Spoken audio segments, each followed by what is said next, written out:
Assalamu alaikum. Hello everyone. Welcome to Shabnas Tasty Kitchen.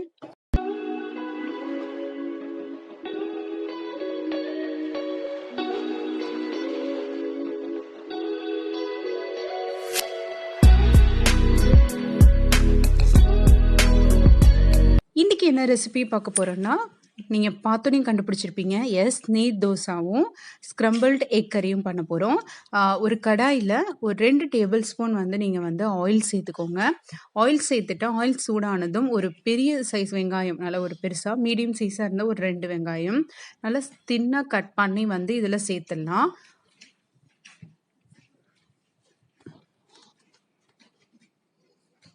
வெங்காயம் சேர்த்ததுக்கு அப்புறமா வெங்காயம் நல்லா வதங்கட்டும். வதங்கினதுக்கு அப்புறமா நம்ம இஞ்சி பூண்டு விழுது நம்ம ஆஸ் யூஷுவல் ஆட் பண்ண போகிறோம். 1 டேபிள் ஸ்பூன் அளவுக்கு நான் இஞ்சி பூண்டு விழுது ஆட் பண்ணியிருக்கேன். இது எல்லாம் நல்லா மிக்ஸ் பண்ணி பச்சை வாடை போனதும் தக்காளி, ஒரு மீடியம் சைஸ் தக்காளியை கட் பண்ணி சேர்த்துருக்கேன். அதையும் இதில் சேர்த்துட்டு நல்லா தக்காளி மசிற வரைக்கும் வதக்கிக்கலாம். 2 பச்சை மிளகா, கொஞ்சம் கொத்தமல்லி புதினா சேர்த்துக்கோங்க.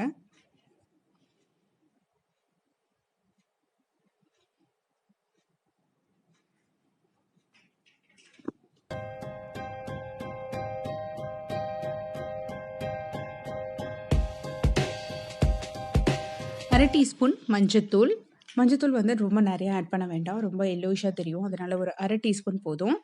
1 டீஸ்பூன் அளவுக்கு சில்லி பவுடர் ஆட் பண்ணிக்கோங்க. ஆல்ரெடி நம்ம பச்சை மிளகாய் சேர்த்ததுனால காரம் கரெக்டாக இருக்கும். 1 டீஸ்பூன் மல்லித்தூள் ஆட் பண்ணிக்கோங்க. 1 டீஸ்பூன் அளவுக்கு நம்ம கரம் மசாலா ஆட் பண்ண போகிறோம். இந்த மசாலா நல்லா ஈவனாக மிக்ஸ் பண்ணிக்கோங்க.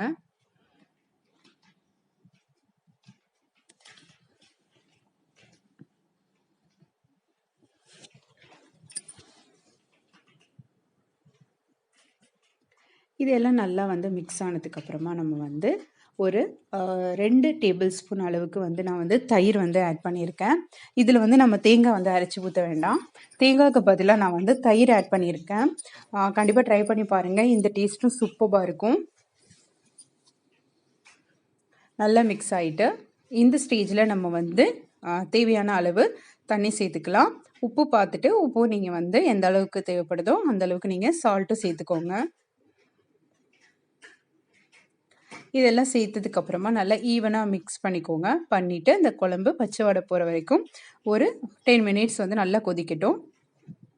ஆல்ரெடி நான் அரிசி ஊற வச்சுருந்தேன், பச்சரிசி.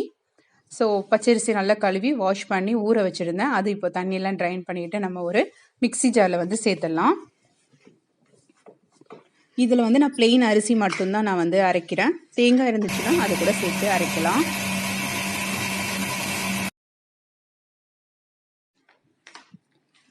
ஸோ தண்ணி சேர்த்து நம்ம அந்த பச்சரிசியை நல்லா அரைச்சி எடுத்துகிட்டு வந்தாச்சு. இது நீர் தோசை அப்படிங்கிறதுனால கண்டிப்பாக அந்த மாவு நல்லா தண்ணியாக இருக்கணும், ரொம்ப திக்காக இருக்கக்கூடாது.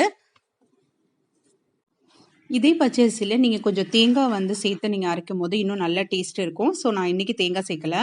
தேவையான அளவு உப்பு சேர்த்துக்கோங்க. உப்பு சேர்த்து தண்ணி ஊற்றி நல்லா கரைச்சி மாவை எடுத்து வச்சுக்கோங்க. ஸோ நம்ம குழம்பு நல்லா கொதிச்சுட்டு இந்த ஸ்டேஜில் நமக்கு தேவையான அளவு 1 இல்லைனா 3 முட்டை, 2 முட்டை எவ்வளோ வேணாலும் நீங்கள் சேர்த்துக்கோங்க. இது நல்லா உடச்சி ஊற்றிக்கலாம். நான் ஒரு 2 முட்டை இன்றைக்கி நான் சேர்க்குறேன். 2 முட்டை உடச்சி ஊற்றினதுக்கப்புறமா நல்லா கிளறி விட்டுருங்க. அந்த முட்டை நல்லா உடச்சி விட்டால் தான் நல்லா ஸ்க்ரம்பிள்டு எக் கறினா அந்த மாதிரி இருந்தால் நல்லாயிருக்கும். முழுசாக இருந்தால் நல்லா இருக்காது.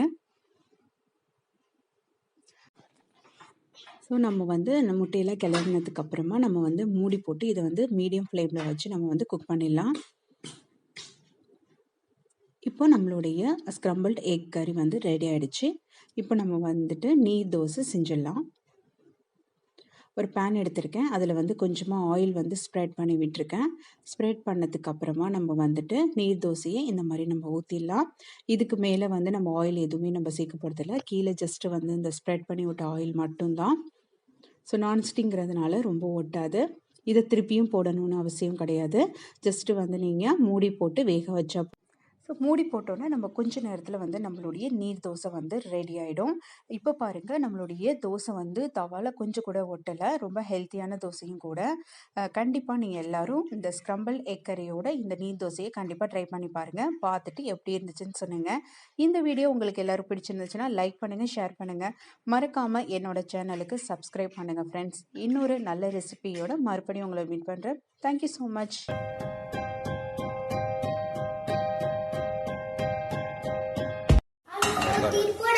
Recording.